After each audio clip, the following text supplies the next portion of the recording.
Welcome to our final main season recap for the Silver Division of the Yukon Nintendo Club Draft League. This week we have Katherine, an oft-featured player, new for this season, and I'll give more on that at the end, but against Yarn, one of our more veteran players, known for deploying some unique strategies and play styles, and they face off in Week 5, the final week. Let's get right into it. So I guess what's interesting about these teams, and what's interesting about this matchup is that both players have, as you can see, like relatively slower teams. It's not obvious from here, but Jirachi and Urshifu are their respective fastest Pokemon in each team.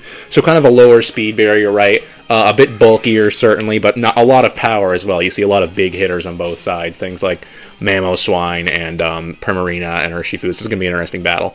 So we see the Ferrothorn and Mamoswine lead. Mamoswine withdraws against Ferrothorn, very logical, brings out Murkrow. An interesting choice against Ferrothorn, makes sense. It does not threaten to die from it necessarily, and it can use kind of some of its status moves. We see the Mean Look come out against Porygon too, very interesting, probably going for some sort of trapping, maybe with Taunt. Oh, we see the Parasong come out, very nice with Mean Look. The question is, can it work?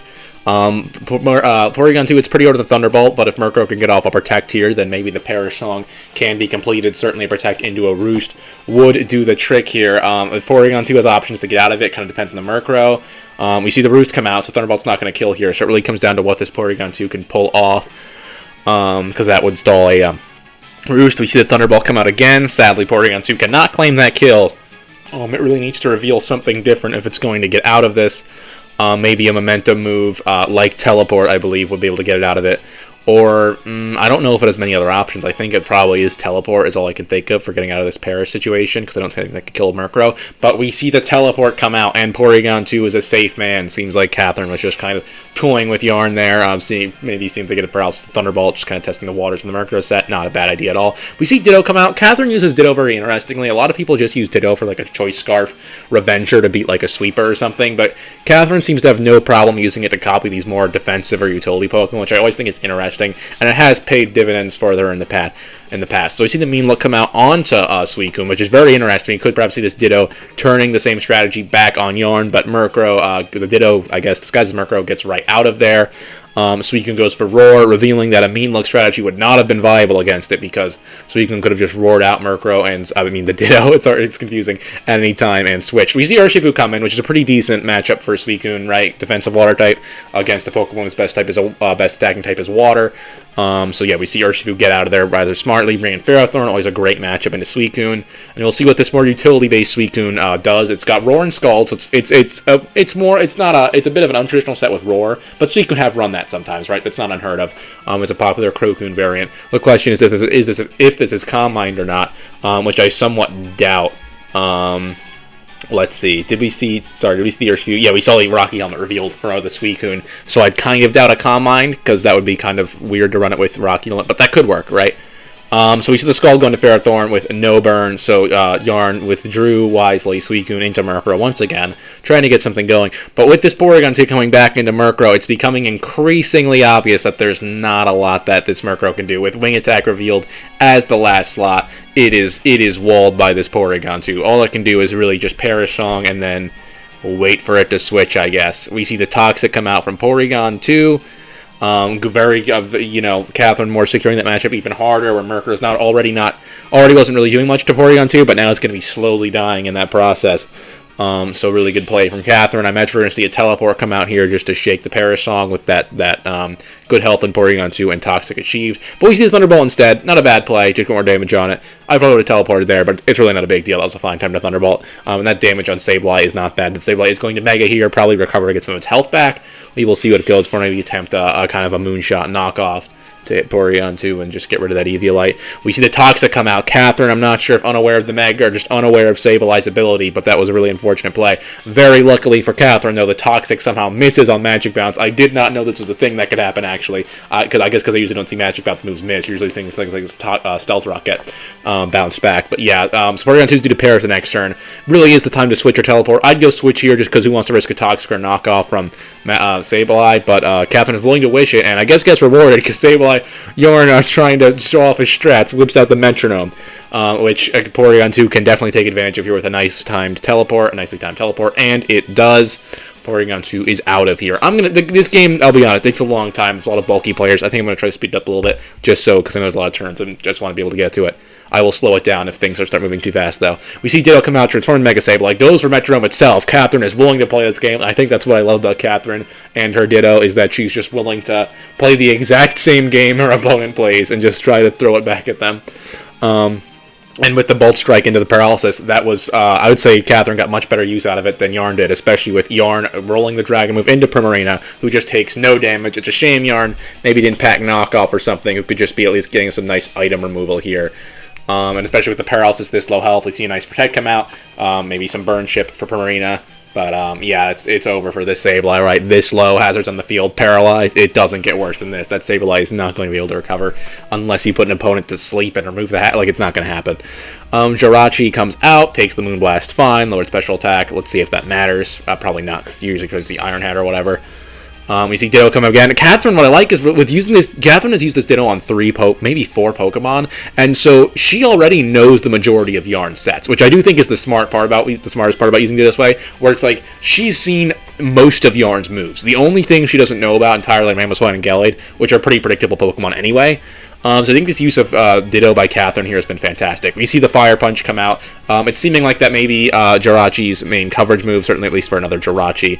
And since it revealed Wish and Protect already, it's likely that I think their Iron Head or U-turn may just be one attack. We will see. Not a bad attack choice between things like Ferrothorn, maybe Toxic in the last slot, right? Hit the things that aren't Ferrothorn and chip them down. We see Ditto come out. Very smart sub from Yarn, because Ditto cannot copy it.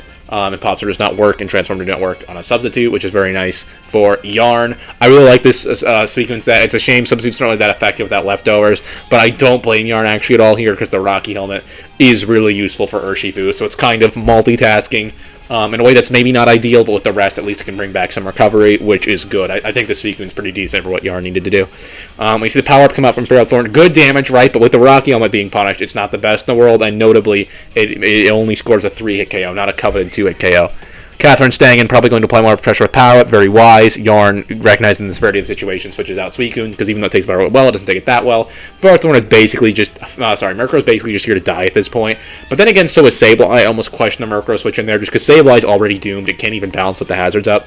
And I don't think Yarn is Yarn literally has no hazard removal, so that Sableye is dead weight. I think that was a bad switch just because you should have gone Sableye. But we see Porygon 2 come out, right? It's the one who can beat Murkrow. Yarn, recognizing Sableye's dead weight status, just switches in to get rid of it. Not a bad play. We see Mamoswine come up.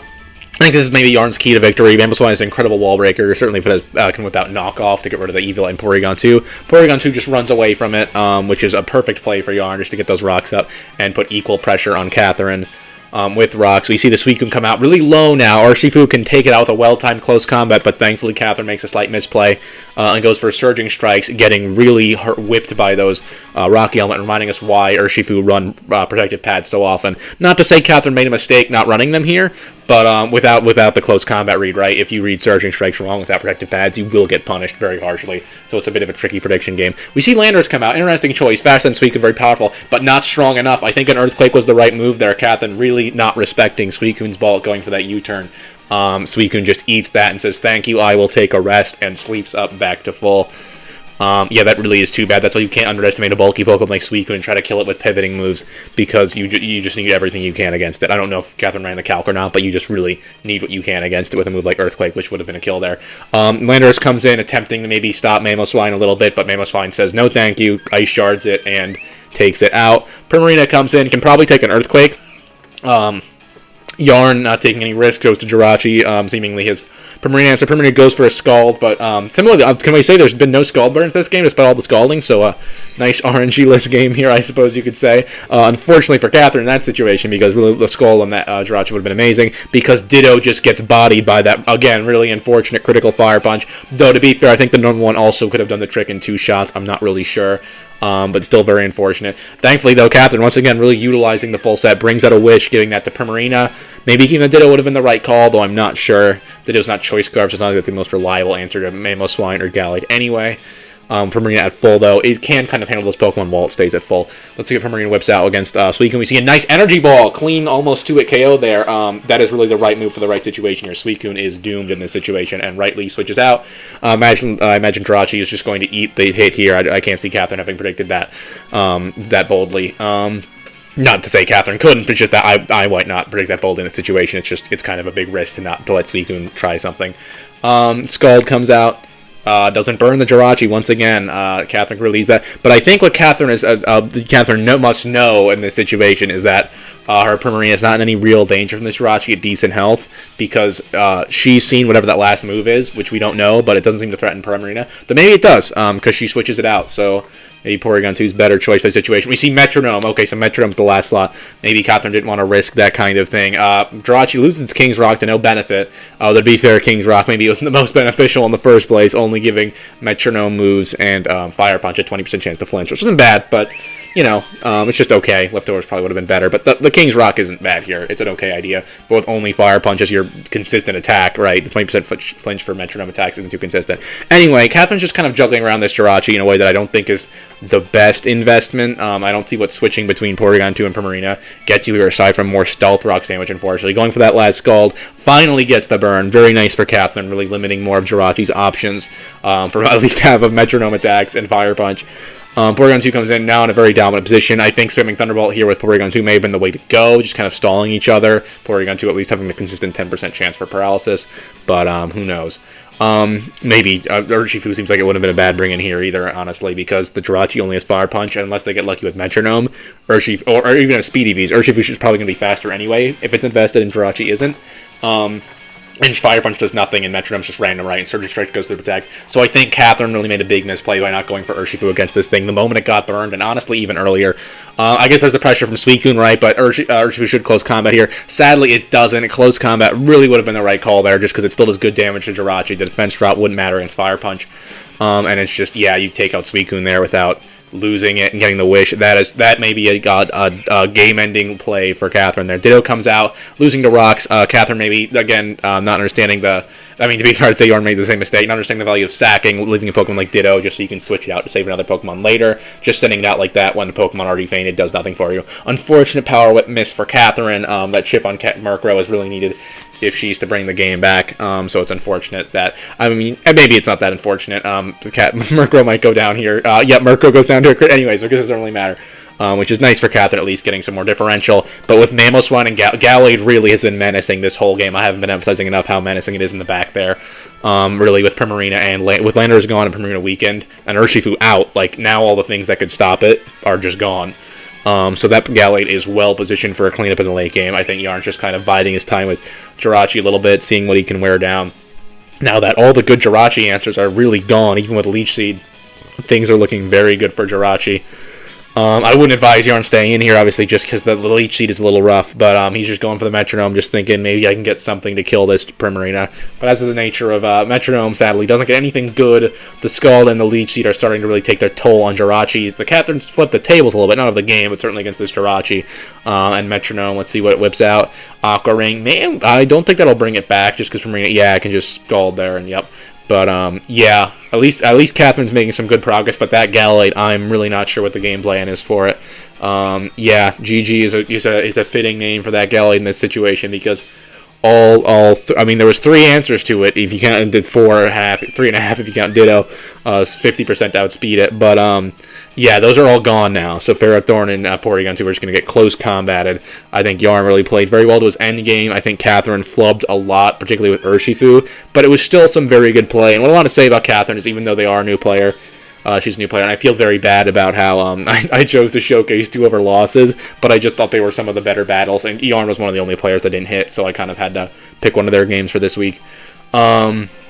They did fantastically. I believe they did the best of, even with just 2 wins, I believe they did the best of any new player we've had. And their losses were not like this one. This is a close game, so like their losses often were very close too, close as well. So yeah, the most dominant performance we've seen from a brand new player, not counting like season 1 people.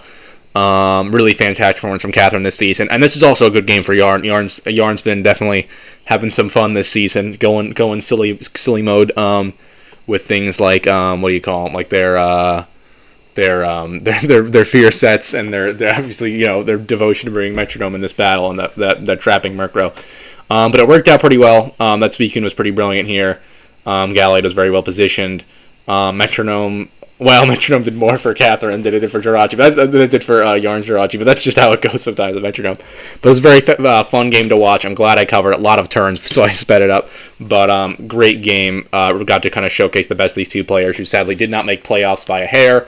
But I really like this game, one of my favorites of the season, and I hope you guys enjoyed watching it. I will catch you for the next one.